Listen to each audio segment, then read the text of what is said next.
안녕하세요, 여러분. 부자 오빠입니다. 요즘 다시 주가가 빠지면서 익절에 대한 갑론을박이 또 있는 것 같은데, 사실 정답은 없습니다. 이게 사람마다 취향의 차이일 뿐이지, 뭐 익절이 무조건 좋다, 무조건 존버해야 된다, 이렇게 정해진 건 없거든요. 크게 세 가지 유행이 있는 것 같습니다. 존버해야 된다, 아니다. 시황을 분석하면서 타이밍 매매를 해야 된다, 아니다. 주가를 예측할 수 없으니까 적당히 사팔사팔 하면서 장기 투자해야 된다. 대략 크게 보면 이 정도 유행이 있는 것 같습니다. 일단 제 채널의 특성상 극단적 타이밍 매매를 하시는 분들은 거의 안 계실 거고 아마도 그냥 존버 하시거나 사팔사팔 하면서 장투하시는 분들이 대부분일 겁니다.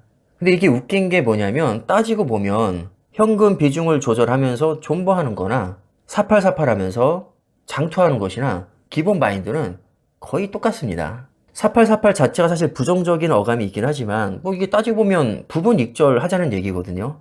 자, 예를 들어서 내가 현금을 30% 남겨놓고 존버하면서 하락장에서 분할 매수하는 거나 현금 15% 남겨놓고 투자하다가 반등했을 때 15%를 익절하고 하락장에서 또 분할 매수하는 거나 이게 뭐가 다르죠?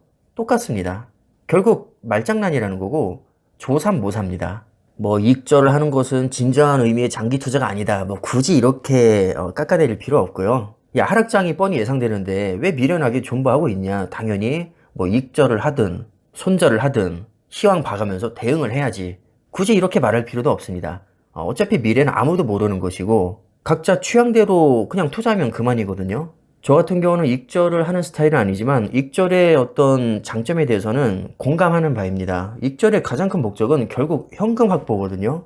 평소 현금 보유량이 적거나 매우 높은 확률로 내가 봤을 때 단기적인 하락이 예상된다면 익절은 굉장히 좋은 전략이 될 수 있습니다. 익절을 하는 게 무조건 잘못된 게 아니라는 거죠. 따지고 보면 익절하지 않고 현금 보유량을 평소보다 늘리는 것도 어떻게 보면 타이밍 매매를 하겠다는 거거든요. 주가가 빠질 것으로 예상되니까 현금 보유를 늘리는 거잖아요.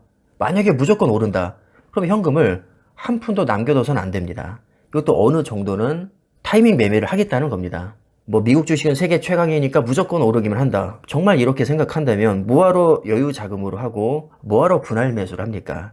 풀 대출 받아서 아무 때나 그냥 몰빵을 해야죠. 근데 그렇게 하지 않거든요. 그래서 굳이 편가르기를 할 필요는 없을 것 같고 그냥 자기 생각대로 하면 됩니다. 자기 생각대로 하는 게 정답이거든요. 익절의 장점에 대해서 인정하면서도 제가 익절하지 않는 이유는 크게 네 가지가 있습니다. 첫 번째, 이미 내 기준에서 적절한 현금을 보유하고 있기 때문입니다. 만약에 현금 보유량이 너무 없고 내가 요즘에 사정이 안 좋아서 뭐 추가적인 매달 발생되는 소득이 별로 없고 그런데 주가는 매우 높은 확률로 아무리 생각해도 단기적으로 좀 빠질 것 같다. 이렇게 판단이 들면 익절하면 되죠. 익절을 통해서 현금 확보를 해놓으면 확실히 마음이 편할 수 있습니다. 그러나 제 기준에서 지금 적절한 현금을 보유하고 있기 때문에 저는 굳이 익절하지 않는 거죠. 익절 자체가 나쁜 게 아니라 익절을 할 만한 상황이 아니라는 겁니다. 두 번째, 사실 이게 좀 큰데요. 익절로 한번 재미를 보면 이게 습관이 돼서 극단적인 타이밍 매매 유혹에 빠질 가능성이 있기 때문입니다. 뭐 예를 들면 이런 거죠. 와, 내 예상이 정확히 맞았네. 아, 까비. 20%만 익절할 게 아니라 100% 현금 확보했어야 되는데 80% 남기는 바람에 계좌가 녹아버렸네. 분명히 내가 생각할 때 하락할 가능성이 높아 보였는데 아니다. 생각해보니까 아예 숏을 쳤으면 오히려 돈을 벌 수 있었던 거잖아. 괜히 존버 외치는 사람 말에 세뇌돼가지고 내가 무조건 그냥 가만히 있으면 좋은 줄 알고 너무 안일하게 대응했던 것 같아. 너무 내가 소심했어. 다음에는 과감하게 내 생각대로 대응하자. 이렇게 가랑비에 옷 젖듯 타이밍 매매 유혹에 빠질 가능성이 높다는 겁니다. 세 번째, 내가 생각할 때는 분명히 매우 높은 확률로 하락할 줄 알았는데 예상치 못한 변수가 나와서 갑자기 상승 반전이 돼버리면 진입하기가 너무 어렵기 때문입니다.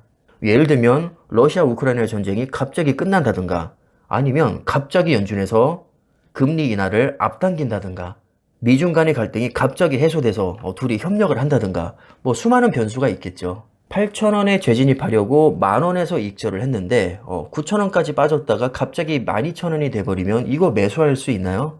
웬만한 사람은 매수 못합니다. 왜냐면 너무 억울하거든요. 내가 만원에 익절한 주식을 지금이라도 잡아야 되나? 생각해보니까 너무 열받네, 약오르고. 이왕 이렇게 된 거 8,000원까지 빠질 때까지 다시 기다려보자.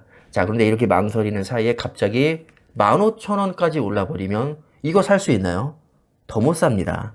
그럼 이게 얼마나 스트레스입니까? 이런 상황이 펼쳐지지 않을 거라는 보장이 전혀 없기 때문에 웬만하면 저는 익절은 하지 않는 편입니다. 자, 네 번째, 재진입 타이밍을 잡기 위해서 시황에 예민해질 수밖에 없기 때문입니다.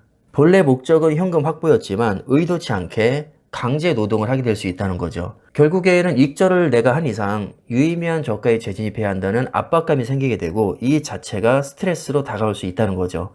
물론 그냥 쿨하게 받아들일 수 있다면 문제될 것은 전혀 없습니다. 어차피 내가 보험용으로 익절했던 거지 뭐 지금 익절한 것보다 들어가 있는 게 훨씬 많으니까 억울할 거 없어. 전혀 상관없어. 언젠간 기회가 또 올 수 있는 거고 나는 그래도 현금 보유량이 높은 게 더 마음이 편해. 이렇게 생각할 수 있다면 아무런 문제될 게 없습니다. 자, 그러나 지금까지 말씀드렸던 것은 제 개인적인 생각일 뿐이고 뭐 동의하지 않는 분들도 있을 수 있겠죠. 그래, 네 말도 맞는 것 같은데 나는 그래도 익절하는 게 더 편한 것 같아. 그럼 얼마든지 익절하시면 됩니다. 중요한 것은 어차피 내 돈으로 내가 투자하는 거니까 내 주관에 따라 투자를 하는 게 맞다는 겁니다. 이 사람 말 들어보니까 이 사람 말이 맞는 것 같고 저 사람 말 들어보니까 또 저 사람 말이 맞는 것 같고 이렇게 왔다 갔다 해서는 중심을 잡기가 당연히 힘들겠죠. 정답은 없는 거니까 익절을 하든 손절을 하든 그냥 뭐 무조건 존버를 하든 현금 보유를 많이 하든 적게 하든 각자의 주관대로 하시면 될 것 같습니다. 자, 그럼 영상 여기까지 하겠습니다. 감사합니다.